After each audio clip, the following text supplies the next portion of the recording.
같습니다. 제가 지금 온누리교회 저희 교회에 이제 예배당에 들어온 게 작년 1월 10일 이후로 처음이에요. 저는 지금 이제 이 전국에서 생기는 정신질환자들의 이 코로나 발병을 이제 관리하고 있고, 특히 작년 2월 달에 이제 우리나라 최초의 집단 감염이 이 정신병원에서 있었습니다.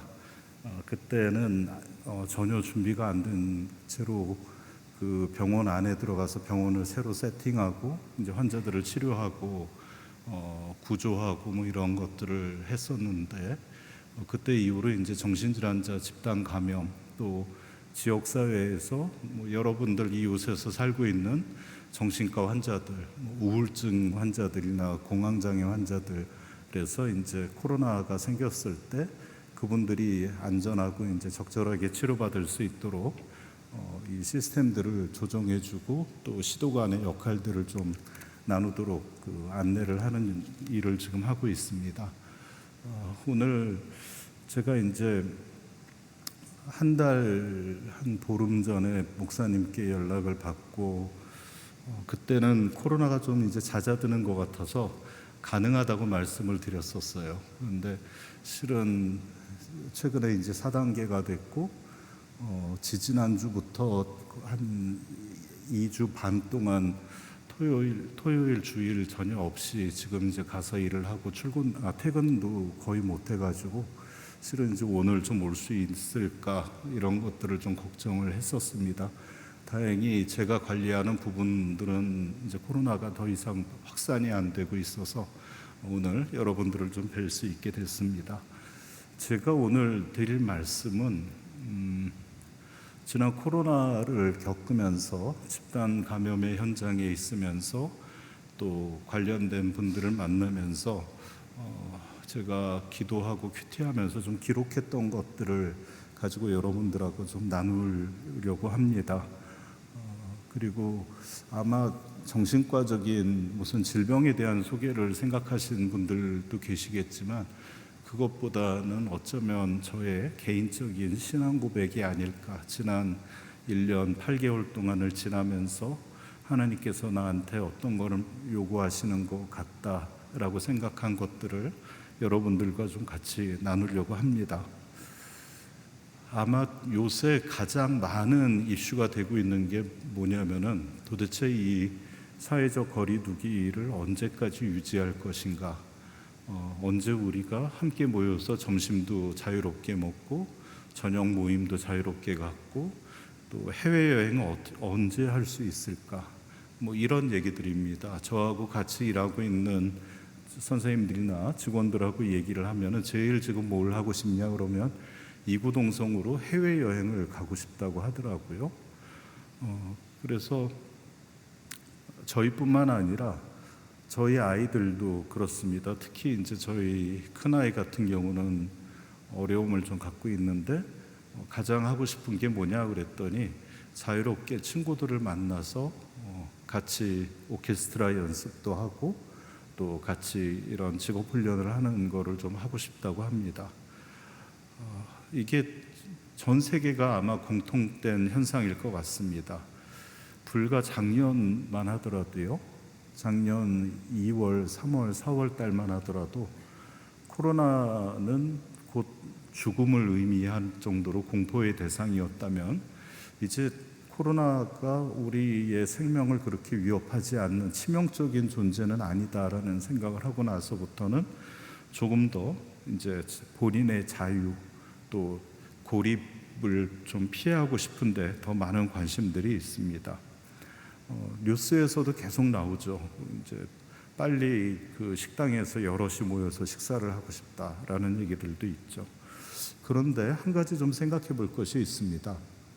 이 코로나 지금 이 시점을 지내는데도 많은 어려움들이 있을 텐데, 코로나가 종식되면 더 이상 코로나 환자가 이제 생기지 않았습니다. 2주 동안 0명입니다. 우리는 완전히 코로나로부터 벗어났습니다 라는 말씀을 드리면, 그때는 우리가 그토록 원하던 일상생활로 예전으로 돌아갈 텐데요. 과연 행복할까라는 생각을 좀 해봤으면 좋겠습니다. 지금은 그럴 때가 되게 그립지만 과연 그때가 진짜로 행복했을까? 또 다시 그 시절로 돌아가면 그 당시의 문제들은 다시 반복되지 않을까라는 생각을 좀 한번 해봐야 될 것 같습니다. 그래서 예전과 다른 하나님께서 오늘 신명기 8장에서 주신 말씀처럼 약속의 땅, 젖과 꿀이 흐르는 미래가 되려면 우리가 어떻게 무엇을 준비해야 될까를 오늘 좀 말씀을 드리려고 합니다. 실은 우리가 이렇게 코로나로 인류 역사상 처음 겪는 것 같이 생각하지만 이와 비슷한 시절들이 꽤 많았습니다. 아마 기억하실지 모르겠지만 메르스 사태가 있었고요, 사스가 있었고 또 신종플루가 있었습니다. 100년 전에는 스페인 독감으로 아주 전 세계가 초토화가 된 적도 있었습니다. 그리고 더 이 감염병이 아닌 거로 놓고 보면은 성경 말씀에 많이 나오죠. 하나님을 배반하고 나서 아수르와 바벨론의 또 로마의 통치를 받고 압제를 받았었고요. 100년 전만 하더라도 우리나라도 일제 식민지 시대를 겪으면서 하나님을 모욕하라는 강요를 받았고, 하나님 대신에 귀신들한테 절하라, 신사에 가서 참배하라는 그런 강요를 받고 순교하신 믿음의 선배들도 많습니다. 지금 또 우리 이 시간에도 북한에서는 우상화된 김일성 그 일가를 섬기며 희생당하고 있는 동포들도 있습니다. 이런 것들은 모두 다 현재 저희가 원인은 다를지언정 비슷한 같은 종류의 어려움을 겪고 있고 같은 광야길을 간다고 생각을 하고 있습니다. 그러면 이 광야를 가면서 우리를 힘들게 하는 것들을 좀 정리를 간단히 해보겠습니다. 첫 번째로 광야를 지나면서는 이전에 우리가 경험했던 아니면 우리가 들었던 이 풍요로움과 전혀 다른 세상입니다.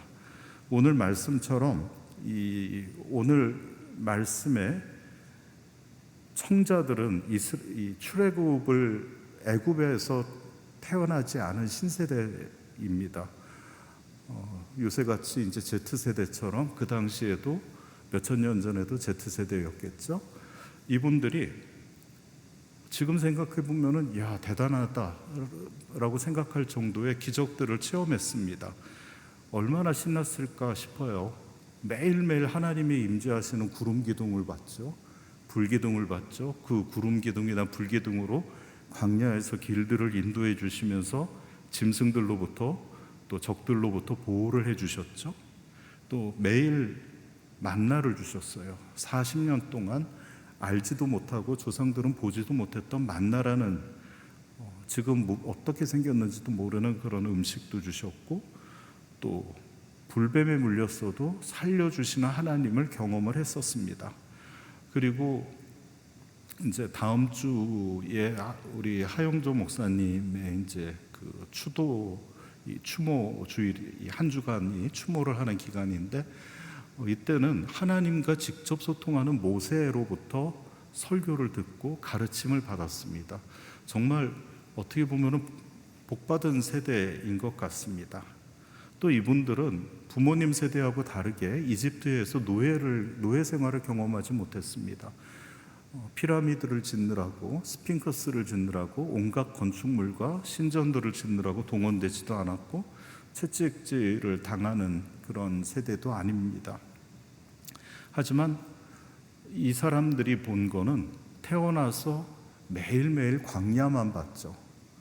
또 광야는 아무래도 모든 게 부족할 수밖에 없는 곳입니다. 오늘 말씀에서도 보시는 것처럼 계속 밀도 나오고 보리도 있고 포도와 무화과, 석류, 지금 같으면 다 흔한 것들이지만 그때는 구하기 정말로 어렵고 구경하기도 어려운 것들이었는데, 더군다나 광야에 있었기 때문에 전혀 이게 무슨 재료인지 무슨 과일인지 모를 정도로 본 적도 없는 것들이라고 생각이 됩니다.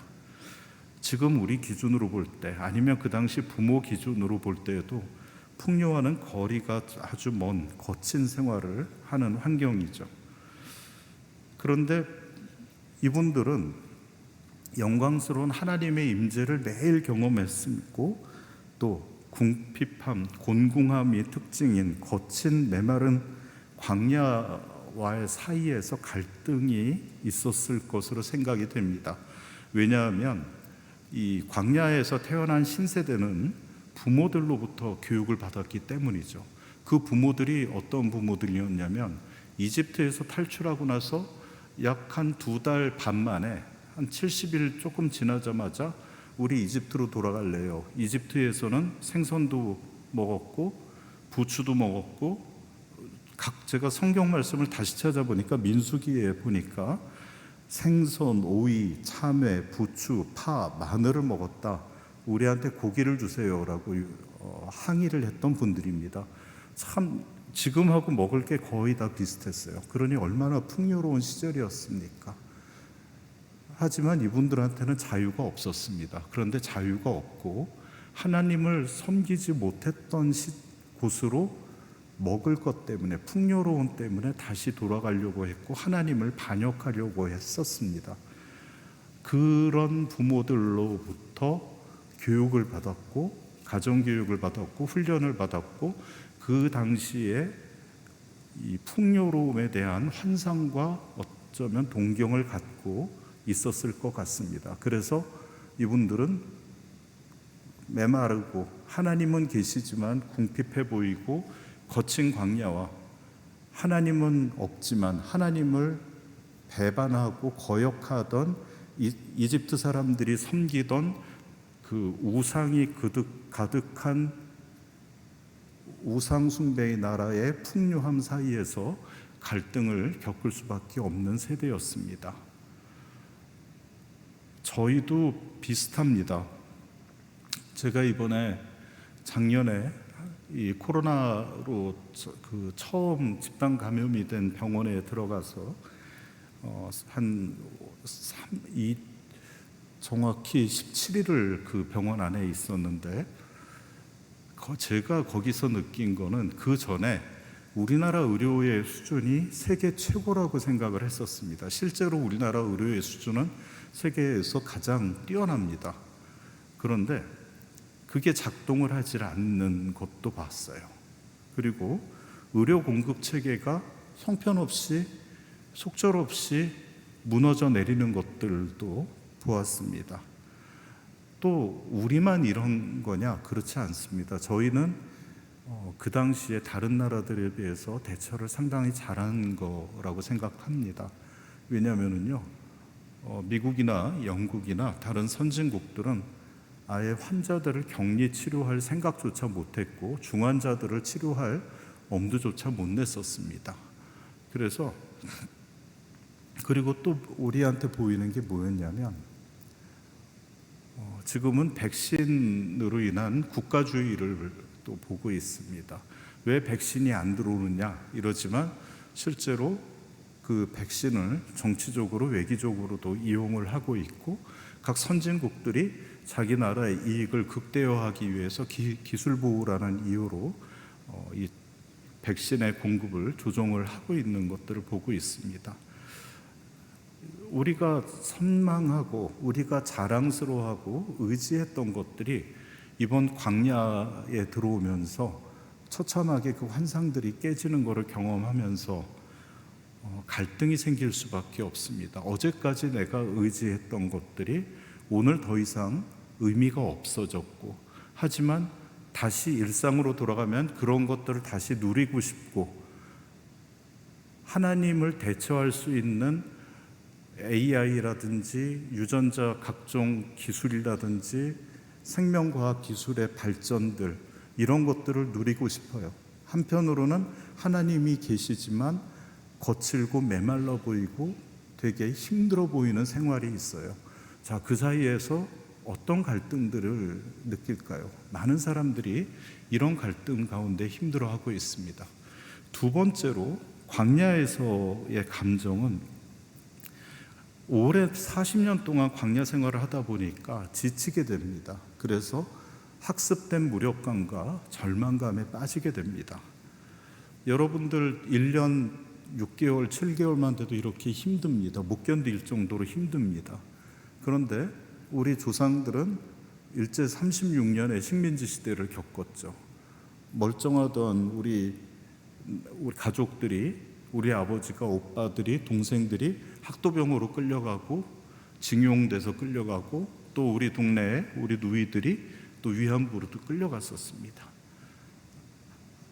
한국말 하면은 그 당시에 저희 외할머니로부터 이제 들은 말씀들 보면은 아주 조롱받고 두들겨 맞고, 그래서 저희 외할머니 같은 경우는 아주 제가 학생 때, 저희 학생 시절에 가장 큰 꿈이 그런 거였습니다. 그 소니 카세트 테이프를 듣는 건데, 저희 할머니가 그거 보시면 너무 싫어하셨어요. 이 자존심도 없는 녀석이라고 막 화를 내실 정도였는데, 그런 생활을 견뎠습니다. 자, 광야에서도 40년을 견뎠습니다. 어떤 생각일까요? 제가 작년에 2월 달에 코로나가 생겼을 때 그 청도로 내려갈 때 저희 과장님과 직원들이 저한테 묻습니다. 언제 우리 한 닷새면 올라오겠죠? 그래서 그 정도면 올라가겠지 했어요. 그런데 그게 이제 3주가 걸렸고, 또 자가격리 2주까지 해서 이제 5주 만에 집에 들어갈 수가 있었어요.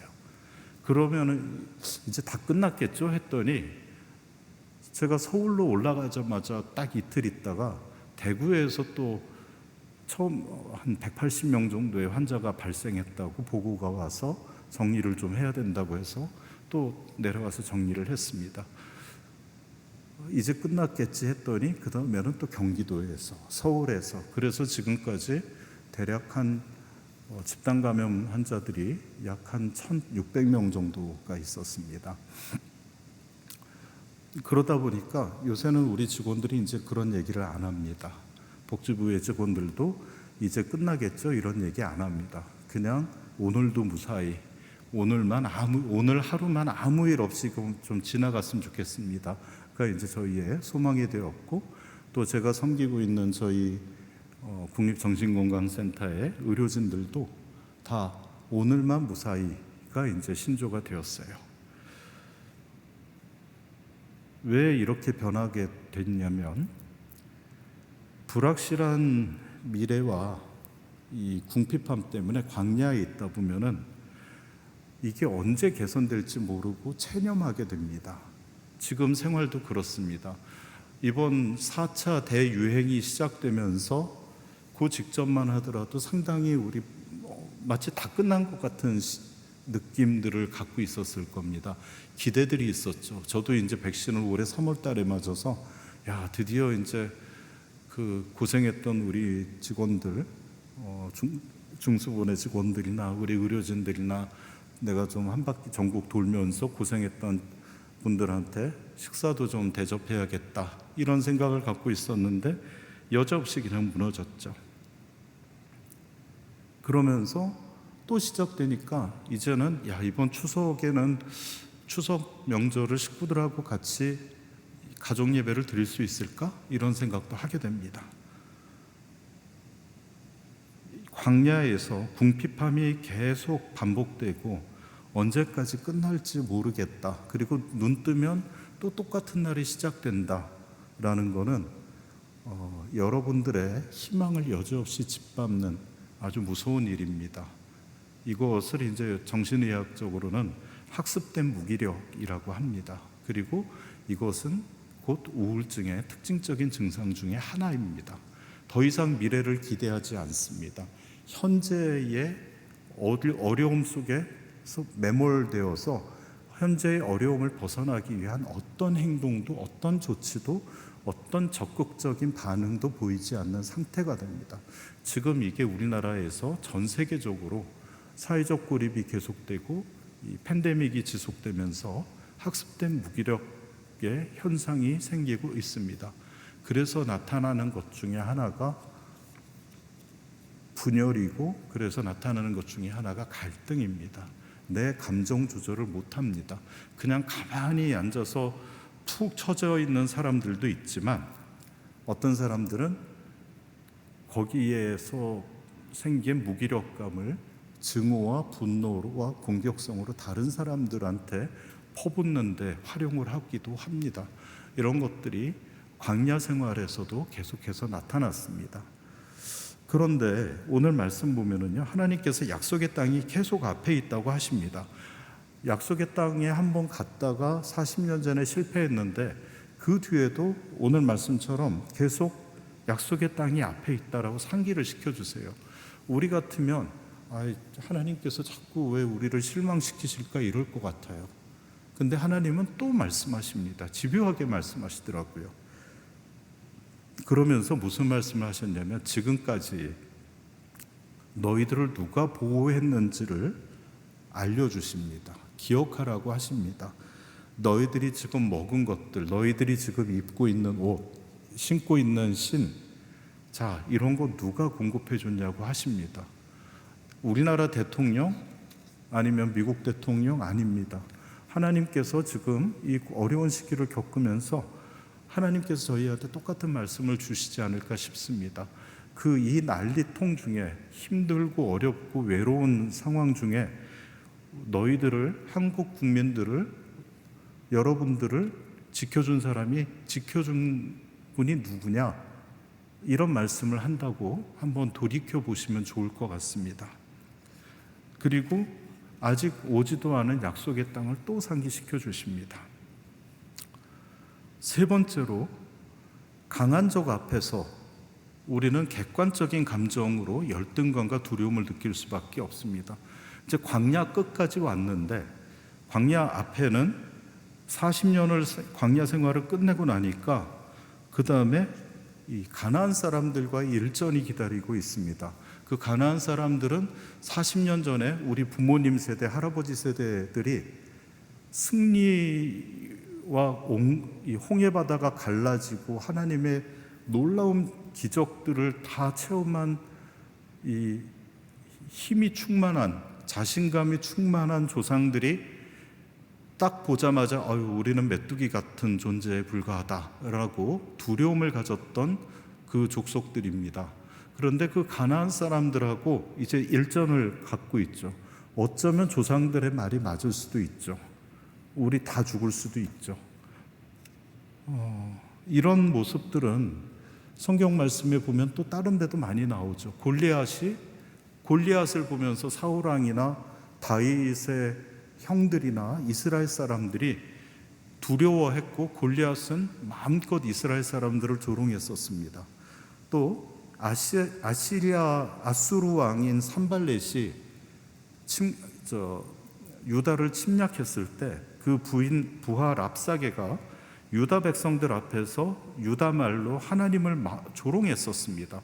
그때 그 히스기야 왕의 신하들이 그 사람을 만나서 유다 방언으로 이야기하면은 우리 백성들이 알아들으니 제발 아람 방언으로 말해달라고 부탁했습니다. 그런 열등감과 두려움과 위축되어 있는 모습들이 아마 이 코로나 앞에 있는 저와 여러분들의 모습이 아닐까 싶습니다. 강력한 적 앞에서, 또 탈출할 수 없는 현실 앞에서 우리는 열등감과 두려움을 느끼는 게 자연스러울 수밖에 없습니다. 그리고 또 미래가 오면, 코로나가 끝나면 새로운 시대가 온다는데 거기에 어떻게 해야 될지 모르겠습니다. 대표적인 게 뭐냐면, 이번 백신 접종 때 보면은 저희 어머님 세대에도 그렇고 심지어 저와 저희 아내도 예약을 못 하겠더라고요. 너무 힘듭니다. 또 요새 젊은 친구들은 유튜브, 넷플릭스로 다 하지만 저희들은 그러지를 못하죠.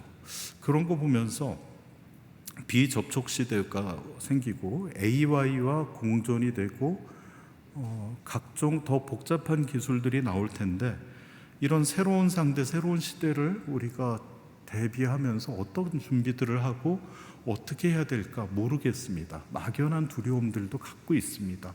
지금 그 두려움은 저 같은 50세 이후뿐만 아니라 40대도 마찬가지입니다. 그래서 지금 그 전기자동차 생산에 대한 두려움들 갖고 있고, 앞으로 다가올 미래가 어떤 모습일지 몰라서 우리는 위축될 수밖에 없죠. 자, 이렇게 세 가지의 특징을 갖고 있고 불편감과 스트레스를 갖고 있는데 어떻게 그 40년을 견뎠을까요? 여러분들이나 저나, 제가 원래 머리가 이렇게 하얗지가 않습니다. 제 머리 이렇게 하얘진 게 작년 그 2월 달에부터 이렇게 하얘졌어요. 저희는 유전적으로도 이렇게 부모님들도 연세가 드셔도 하얘지지 않았는데 막상 저 늙었습니다. 얼굴도 새카매졌고. 저는 제가 말씀드린 이런 감정에 압도되어 있었던 것 같습니다. 그래서 이스라엘 사람들은 도대체 광야에서 어떻게 40년을 버텼을까가 정말로 궁금했습니다. 저도 제가 발견한 것들을 여러분들과 나누면서 함께 이게 도전이 되었으면 좋겠고, 또 하나님께서 저에게 주시는 것처럼 여러분들에게도 이 시간에, 아니면 오늘 이 제 말씀을 듣고 나서 집에 가서 하나님과 교제하면서 하나님께서 특별히 준비하신 말씀이 있을 거라고 생각이 됩니다. 각자에게 주신 은혜가 좀 다를 것 같습니다.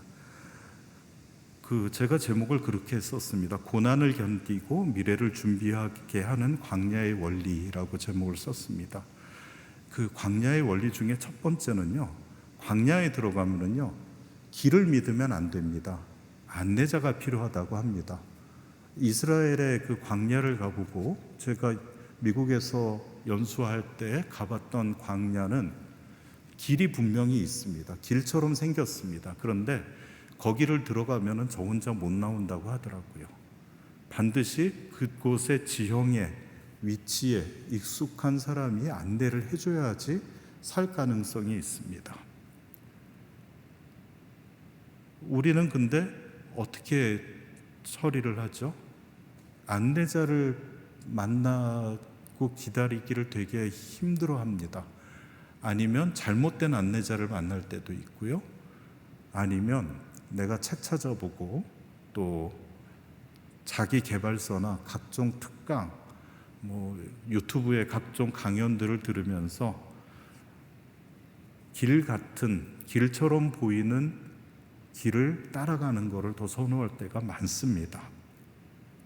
제가 얘기하는 안내자는 사람이 아닙니다. 여기서 인생의 고난을 만났을 때, 특히 하루 이틀이 아닌 장기간의 고난을 만났을 때, 이 고난의 광야를, 고난의 시간을 갈 수 있는, 가도록 도와주시는 분은 오늘 신명기에서 주신 말씀처럼 하나님께서 내가 했다고 하십니다.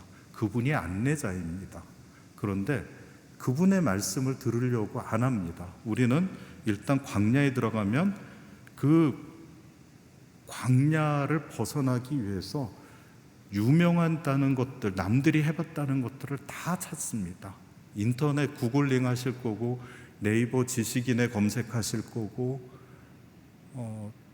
교회에서 말씀드리기 죄송하지만 사주부터 해서 전보로 다니는 분들도 계시더라고요. 그런데 그 길들은, 그런 것들은 아까 말씀드린 것처럼 광야에 난 수많은 길 중에 하나에 불과합니다. 요행이, 그 길을 갔던 사람이 광야를 벗어날 수도 있습니다. 그런데 상식적으로 생각해 보세요. 그런 광야에서 살아난 사람이 몇 명이나 있을까요? 별로 없을 겁니다. 그런데 우리는 그 뒤에 들어온 광야에 늦게 들어왔기 때문에 누가 성공해서 간 길인지 모릅니다. 아마 우리와 똑같은 심정으로 막 이리로 갔다가 오른쪽으로 갔다가 좌회전했다가 유턴했다가 하면서 결국 그 광야에서 고생하다가 죽었을 사람들이 겪었던 잘못된 길을 우리도 따라가려고 합니다. 그것도 우리의 귀한 시간과 우리의 귀한 돈을 들여서, 우리의 온갖 에너지를 다 써가지고 잘못된 길을 따라가려고 합니다. 그런 특징 중에 하나가 이럴 때 있습니다. 보통 어떤 어려움을 만났을 때 많은 사람들이 그렇게 합니다. 내가 제일 잘 아는 방법, 내가 가장 자신 있는 방법으로 시도를 합니다. 그런데 잘 안 됩니다. 그러면 어떻게 하죠? 그 방법을 점검해보고 무슨 문제가 있는지 생각해서 바꿔서 하든지 방법을 포기하든지 해야 되는데 보통은 그렇지 않고 다시 합니다. 그 고난과 결국은 자존심 싸움이 되는 경우가 많습니다. 반복해서 강박적으로 집요하게 네가 이기나 내가 이기나 한번 해보자 하면서 똑같은 방법으로 그 눈앞에 보이는 부분에만 집중해서 몰입해서 반복할 경우에는 그 결과는 100% 실패입니다. 그러지 않아야 됩니다. 그러면 어떻게 풀어야 되냐면 고난을 둘러싸고 있는 눈앞의 현상에 집중하면 안 됩니다. 그런 시간에 그럴 돈과 그럴 에너지를 가지고 이 고난이 나한테 주는 메시지가 무엇인지를 찾는 게 더 중요합니다. 오늘 신명기 말씀에 분명히 그러셨습니다. 이 광야에서 하나님께서 어떻게 하신다고 그랬죠? 신명기 8장 2절 말씀 보면 너를 낮추시고 너를 시험하사 내 마음이 어떠한지 그 명령을 지키는지 아니 지키는지 알려 하셨다 했습니다. 하나님께서는 시험을 출제하시는 출제자신데 출제자가 이렇게 의도를 밝히셨어요. 그런데 우리는 출제자의 의도를 깡그리 무시한 채 내가 중요하다고 생각하는 것들 중심으로 아니면 내가 선호하는 방법으로 남들 앞에 그럴듯해 보이는 것들로 선택하고 실패를 반복하는 것은 아닌지 봐야 됩니다. 출제자의 의도를 잘 알아야 됩니다. 그러려면 어떻게 해야 되죠? 하나님께 여쭤봐야 되죠. 말씀을 묵상해야 되고 하나님께 계속 구해야 됩니다. 그리고 저는 정신과 의사로서 여러분들께 좀 드리고 싶은 말씀은 가족과 나를 잘 아는 사람들로부터 충고를 좀 받으면 좋겠습니다. 내가 겪는 어려움들의 거의 대부분은 내 성격의 못된 부분 때문에 나타나거나 내 성격의 어리석은 부분 때문에 반복되는 일들이 종종 있습니다. 그런 얘기들을 해줄 수 있는 용감한 사람들이 요새 많지는 않지만 정말로 나를 사랑하는 사람이면 객관적으로 이 상황에 대해서 함께 들여다보면서 어떻게 이 문제가 어디에서 어떻게 유래됐는지를 보면은 그 문제를 해결하는데 단초를 얻기가 쉽습니다. 그리고 내가 그러기도 너무 힘들다. 그리고 이미 관계들이 다 깨져서 나 혼자밖에 없다. 이럴 때는 어떻게 해야 되느냐? 주위에 있는 정신건강 전문가나 상담 치료를 하시는 전문가 선생님들을 찾아보시고 또 병적인 수준까지 진행이 돼서 사회활동이나 기능에 장애가 있는 상태가 되었을 때는 정신과 전문의를 만나서 진찰을 받는 것이 한 방법일 수도 있습니다. 그래서 기억해 주시면 좋겠습니다. 광야에서는 드러난 길을 믿지 말고 안내자가 필요하다는 걸 기억하셔야 됩니다. 두 번째로 광야 안에서는 내가 지금 방향이 맞는지 지금 가는 길이 맞는지 목표와 방향을 수시로 점검해야 됩니다. 스트레스를 만나면 좀 전에 말씀드렸죠. 내가 제일 익숙한 방식으로 가장 자신 있는 방법으로 될 때까지 안 되면 되게 하라는 신념으로 계속 반복한다고 그랬습니다. 이게 퇴행입니다. 저희가 심리학적인 용어를 쓰면은 내가 어떤 스트레스를 받았을 때 일시적으로 내가 가장 안전했던 시기로 돌아가서 그 단계에서 그 시절의 행동을 특징적인 행동들을 반복합니다. 이거를 이제 우리가 퇴행이라고 합니다. 예를 들면 몸이 아프면은 무기력해지고 가족들의 돌봄을 받는 어린아이와 같은 상태가 됩니다. 어린아이가 아닙니다. 하지만 내 심리적으로 내 마음은 어린아이와 같이 연약한 마음이 되죠. 이게 퇴행이 된 겁니다. 그때 부모님이 나를 돌봐줬고 가장 안전한 우리 엄마가 나를 케어해줬기 때문에 그 시절을 그리며 내가 몸이 아플 때 순간적으로 한시적으로 그 단계로 돌아가는 거죠. 또 오늘 끝나면 이제 집에 가서 다 잘 겁니다. 하루 동안 많은 스트레스를 받고 몸이 지쳤습니다. 어린아이처럼 새근새근 잡니다. 비록 나이가 들어서 잠기는 좀 밝아졌고 깊이 잠은 못 잔다 하더라도 아마 배우자들이 그럴 겁니다. 당신은 잘 때가 제일 예쁘고 순수해 보인다고. 그게 바로 퇴행입니다. 심지어 심한 퇴행은 환청과 망상을 듣는 상태까지 퇴행을 하는 경우도 있습니다. 그런데 요새 또 흔히 나타나는 퇴행 중에 하나가 스트레스를 받으면 그 밤중에 먹방을 보다가 그냥 막 배달의 민족에다가 주문을 하기도 하죠. 이런 것들도 대표적인 퇴행 행동입니다. 이스라엘은 광야에서 어떤 퇴행을 보였냐면 우상을 숭배했습니다. 광야를 보고 힘드니까 자, 우리를 인도하시는 하나님은 안 보이시니까 모세도 없으니까 우리가 신을 만들자 해서 송아지를 만들었습니다. 하나님께서 하지 말라고 그랬고 내 예배자가 되라고 내 백성이라면서 우리의 신분을 노예에서 하나님의 백성으로 끌어올려 주셨는데, 성숙시켜 주셨는데, 신분을 상승시켜 주셨는데 우리는 다시 노예 시절로 돌아가서 풍족하고 아까 있는 그런 생선과 고기를 먹을 수 있는 그 시절로, 안락함의 시절로 돌아가서 우상을 섬기는 행동을 하게 됩니다. 이게 바로 퇴행입니다. 또 수시로 원망을 했습니다. 불평을 했습니다. 그런데요, 아무리 퇴행 상태가 좋더라도 이 퇴행을 계속하면 될까요? 아무리 내가 힘들다 하더라도 하루 종일 24시간 365일 잘 수는 없습니다. 또 계속 힘들다고 직장 안 나가고 다른 거 할 수도 없습니다. 가족들이 힘들게 한다고 가장이 가족들을 버려둘 수는 없습니다. 퇴행된 상태에 계속 머물 수 없고 언젠가는, 어느 순간에는 퇴행에서 벗어나 원래의 본인으로 돌아와야 될 때가 있습니다. 그리고 그 퇴행의 때는 짧을수록 후유증이 적습니다. 그러기 위해서는 여러분들이나 저나 이 광야에 우리가 왜 있는지를 다시 점검을 해야 됩니다. 그래서 아까 출제자의 의도를 알아야 된다고 그랬죠.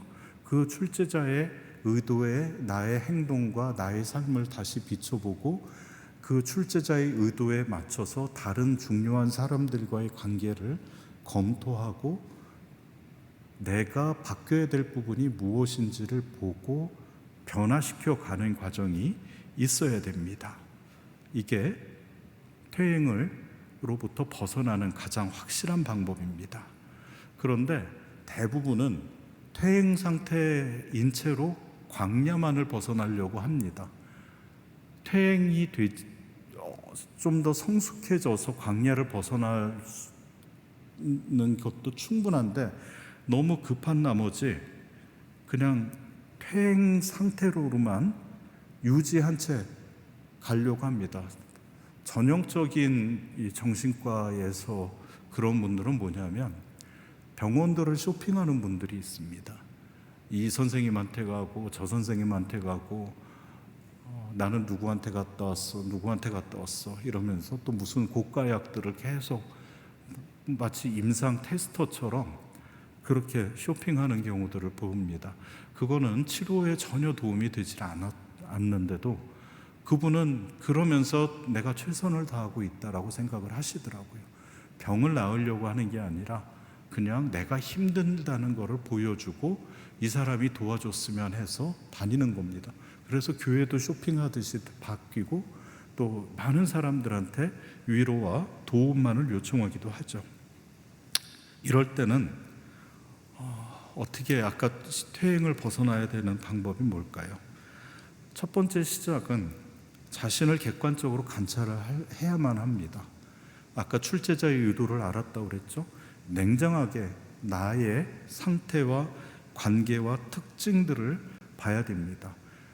남을 탓하지 말고 물론 정말로 힘들게 하는 상사를 만났을 수도 있고, 못된 시어머니를 만날 수도 있고, 나를 때리는 배우자를 만났었을 수도 있습니다. 그런데 그분들을 바꾸는 거는 내 힘으로, 내 능력으로 할 수가 없습니다. 회사에서 코로나 때문에 우리 가게가 닫으니까 더 이상 나오지 마세요. 내가 아무리 항의해봤자 우리 사장은 이미 가게를 폐업하기로 결정했는데 못 바꿉니다. 그렇다고 순응하고 그냥 맥을 놓을 수는 없습니다. 어떻게 해야 되죠? 사람을 바꾸려고 하고 상황을 바꾸려고 하지 마세요. 내가 그 상황에서 살아날 길을 찾는 것이 더 중요합니다. 그런데 대부분은 남을 원망합니다. 왜 그러냐면은 그게 제일 쉬운 방법이거든요. 내 책임을 회피하고 내 책임을 외면하고, 그러면서 이 상황에서 생기는 나를 향했던 분노를 해결할 수 있는 가장 좋은, 가장 미성숙하고 미숙하고 보편적인 방어 기술이 투사입니다. 남 탓을 하는 겁니다. 상황 탓을 하고 대통령 탓을 하고 정치 탓을 합니다. 이런 것들로부터 벗어나야 됩니다. 그러면 내가 무엇을 바꿔야 될지를, 그 에너지를 나한테 써서 내 안에 조금이라도 변화되어야 될 부분들이 있다면 그거를 찾아서 가장 안전한 상태인 어려운 시절의 퇴행이 아닌 하나님 안에서 그거를 풀 수 있게 연습하시면 좋겠습니다. 내 성격에 거지같이 나쁜, 아주 흉악하고 진짜 부끄러운 특징들이 있는데 하나님은 이미 다 알고 계십니다. 나만 모르고 있습니다. 내 주위도 다 알고 있어요. 그거를 하나님 앞에서 고백하고 도움을 청하는 용기를 좀 냈으면 좋겠습니다. 그러면 변화가 시작됩니다. 왜냐하면요, 그게 내 입을 통해서 드러나는 순간, 표현되는 순간, 내가 다른 사람들과의 관계에서 그 관점에서 다른 사람들에게 어떻게 영향을 끼치는지를 객관적으로 관찰할 수 있는 관찰적 자아가 강화되기 때문입니다. 즉, 나의 자아의 강도가 강해질 수 있는 찬스가 열립니다. 제가 이 슬라이드를 보여드리겠는데요. 킨츠키 기법이라는 겁니다. 원래 보시면 저 아주 고가의 도자기가 저렇게 산산조각이 나 있는데, 산산조각이 난 거를 잘 부서진 조각들을 접착제로 잘 붙인 다음에 저렇게 금박을 입혀서 기존의 도자기보다 더 원형은 그대로 유지하면서 또 저 도자기와 관련된 역사나 가치나 의미는 보존하면서 훨씬 더 좋은, 더 값어치 있는 비싼 도자기로 바꾸는 공예 요법입니다. 저는 지금 제가 말씀드리는 내 안의 상태를 확인하고 광야에서 나의 위치를 확인하고 내 안에 솔직하게 변화되어야 될 부분들을 인정하고 만들어가는 과정이 이 킨츠키 기법과 같다고 생각합니다. 며칠 전에 저희 직원이 저한테 그러더라고요. 작년까지 하고 올해 조금 달라졌대요. 그래서 이게 좋은 뜻이냐 나쁜 뜻이냐 그랬더니 좋은 뜻이래요. 그래서 요새 좋은 소식을 못 듣다가 너무 기뻤습니다. 그래서 왜 그럽니까? 그랬더니 그전에는 직원들과의 관계에서 상당 부분 좀 사무적인 느낌이 많았는데 요새 되게 친밀해진 것 같대요. 그리고 내가 제일 힘들어온 것도 아는데 이렇게 자기들을 격려해주고 자꾸 뭐를 더 해주려고 그러고 위로해주는 것 같아서 조금 이상하대요. 그러더니 저한테 그래요. 요새 기도 잘 되시나 봐요. 그래요. 그래서 그렇다고 그랬어요. 이렇게 저한테 하나님이 이 광야를 겪으면서 저한테도 이 킨츠키 기법을 쓰신다고 생각이 됩니다. 여러분들도 마찬가지입니다. 아까 그 그림에서 기억하셔야 될 게 있습니다. 아무리 저 산산조각 난 거에 한두 개의 파편만 집중하고 째려본다고 해서 저렇게 되질 않습니다. 전체의 유형을, 원형을 알아야 되고 모든 조각들을 다 모아야 됩니다. 그러려면 폭넓은 시각이 필요합니다. 한두 개만 가지고 여러분들 눈앞에 바로 떨어진 것들, 익숙한 것들만 쳐다봐서는 저렇게 가치 있는 도자기가 될 수 없다.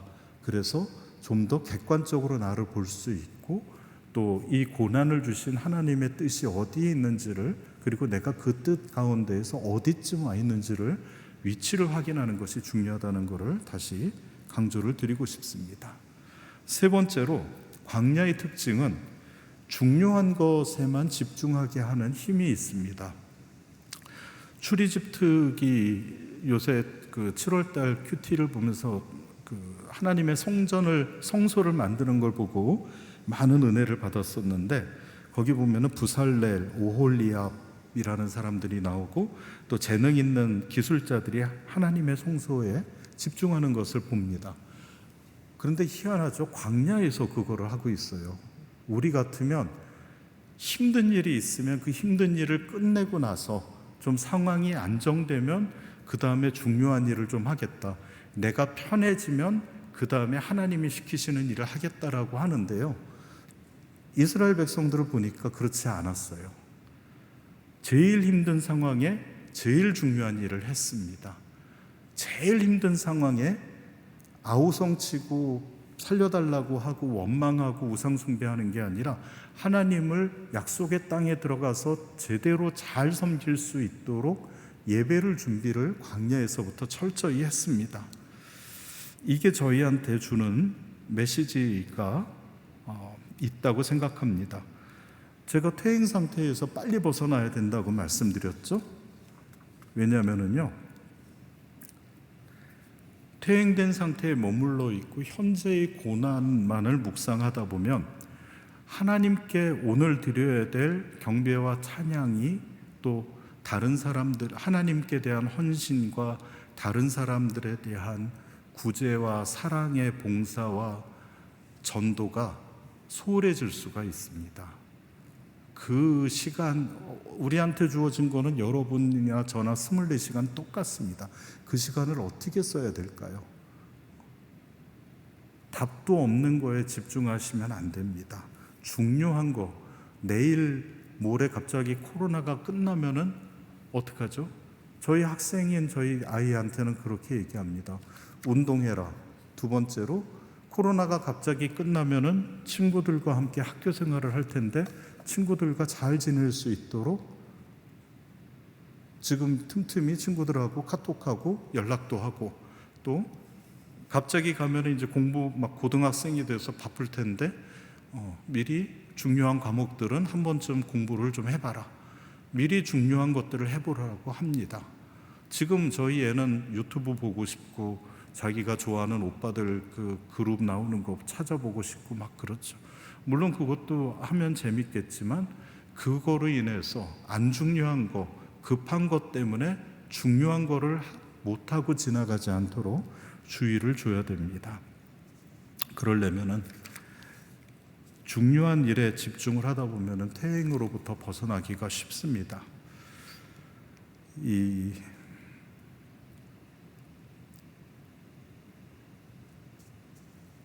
중요한 거에 여러 가지가 있을 것 같습니다. 여러분들한테 중요한 게 뭔지 한번 생각해 보셨으면 좋겠습니다. 저한테 중요한 거는 요새 그겁니다.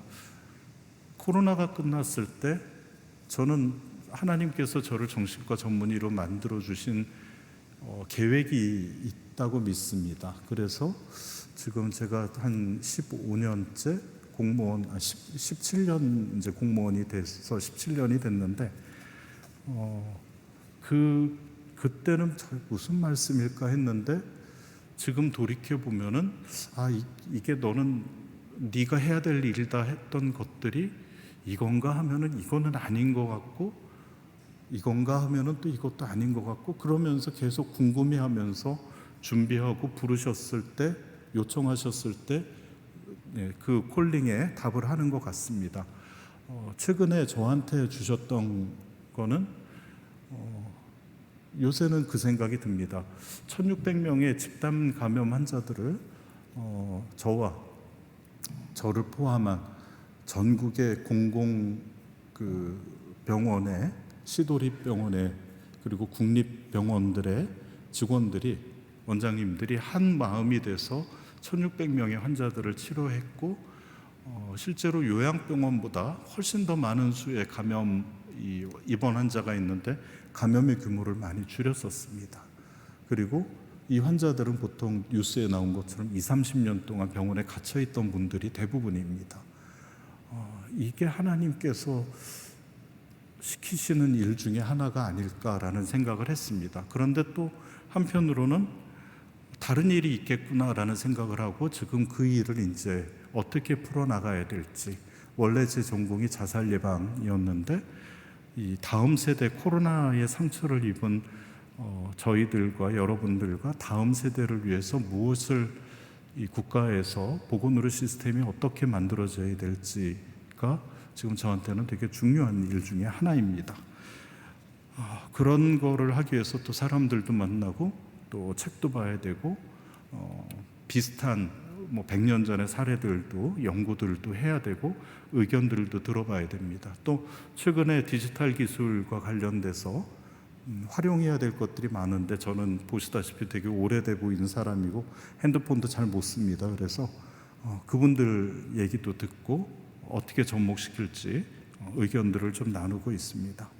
그런 식으로 해야 될 일들을 해야 됩니다. 나눠야 됩니다. 준비해야 됩니다. 그러기 위해서 제가 여러분들께 강조드리고 싶은 게 하나 있습니다.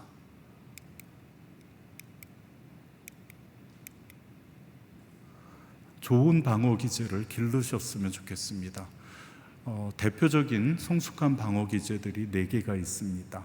억제, 이타주의, 승화, 유머, 이 4가지가 있습니다. 보시는 것처럼 되게 우리 일상생활하고 그냥 가까운 것들입니다. 억제는 내가 의식적으로 화를 참는 겁니다. 노를 더 줄이라고 그러셨죠. 의식적으로 참아야 됩니다. 이타주의는 다른 사람의 욕구에 관심을 갖고 그 사람을 도와주는 겁니다. 내 욕구가 아닙니다. 나는 힘든데, 내 살기도 힘든데 어떻게 하면 좋습니까? 남한테 퍼부을 에너지가 어디 있습니까? 아닙니다. 그렇지 않습니다. 걸을 힘만 있어도 보니까 다른 사람을 도울 수가 있고 격려를 해주더라고요. 3번째, 승화라고 하는 게 있습니다. 이거는 예를 들어서 밤에 스트레스를 받아서 음식을 먹고 싶을 때 이게 건강에 안 좋으니까 차라리 그 시간에 내가 나가서 산책을 하고 와야겠다. 이런 식으로 좀 더 사회적으로 받아들여질 수 있는 수용성이 높은 대체물로 내 욕망의 해결을 바꾸는 것을 승화라고 합니다. 마지막으로 유머는 그냥 그대로 유머입니다. 그런데 이 유머가 최고의 방어 기제입니다. 나의 긴장을 낮출 뿐만 아니라 다른 사람들, 조직, 이 관계 속에서 이 긴장을 낮춰주는 가장 강력한 것들입니다. 이런 것들은 근데 연습하셔야 됩니다. 타고나는 탤런트가 아니라 연습하시는 겁니다. 자전거 타는 거하고 똑같습니다. 처음에는 어색할 수 있어요. 하지만 자전거도 넘어지지 않으려고 그러고 자꾸 넘어져도 힘줘서 막 타지만 나중에 어느 정도 시간이 지나고 경지가 되면 어떻게 되죠? 내가 자전거를 탄다라는 것조차 모르고 그냥 부드럽게 타죠. 또 10년 동안 안 타다가 10년 뒤에 타도 그대로 탑니다. 그런 식으로 여러분들의 마음 근육 속에 이런 성숙한 방어 기제들을 잘 만들어 놓는 것들이 중요합니다. 그러면 아까 말씀드린 퇴행을 벗어나는데 보다 더 손쉽게 해결할 수가 있죠. 마지막으로 광야는 격려와 위로가 강력하게 작용하는 것을 기억해 주시면 좋겠습니다. 여호수아 1장에 보면은 제가 참 좋아하는 말씀입니다. 이 신명기 8장 말씀, 요하서 1장 말씀은 내가 답답할 때마다 하나님께 제 인생 책임지신다고 해놓고 불교 집안에서 저를 불러놔 주시고는 이 말씀으로 저를 불러주셨거든요. 그럼 책임지셔야죠 하면서 제가 힘들 때마다, 퇴행이 될 때마다 실은 이 두 말씀을 항상 읽고 묵상하고 이 말씀 놓고 기도를 하고 있습니다. 여호수아 1장 보면은 저한테 되게 특별합니다. 여리고와 이스라엘의 일전을 앞두고 두려움 속에 있고 걱정 속에 있고 부담 속에 있던 여호수아한테 내가 너와 함께 있을 거다, 강하고 담대해라, 이 땅을 나눠줄 거다, 이렇게 하십니다.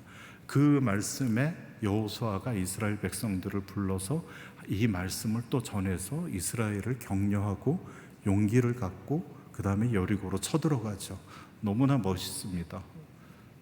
여호수아가 멋있는 게 아니고요, 하나님께서 진짜 육신의 아버지처럼 자녀를 격려하고 용기를 북돋아주는 모습이 너무나 멋있고 너무나도 기쁩니다. 내가 하나님의 아들이라는 거를 느끼고 생생함을 느끼는 좋은 장면 중에 하나인 것 같습니다.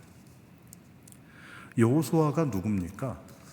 아마 여기 있는 저와 여러분들의 믿음을 다 합쳐도, 하나님을 향한 사랑을 다 합쳐도 그분을 따라갈까 싶을 정도로 아마 하나님에 대한 사랑과 믿음은 둘째가라며 서로 하실 분인데, 이분도 위로와 격려가 필요했습니다.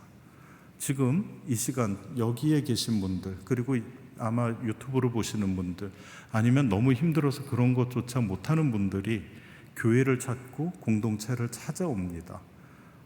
그 중에 어떤 분은 도와주고 싶은 분이 있고, 솔직히 어떤 분은 도와주고 싶지 않은 분도 있을 수 있습니다.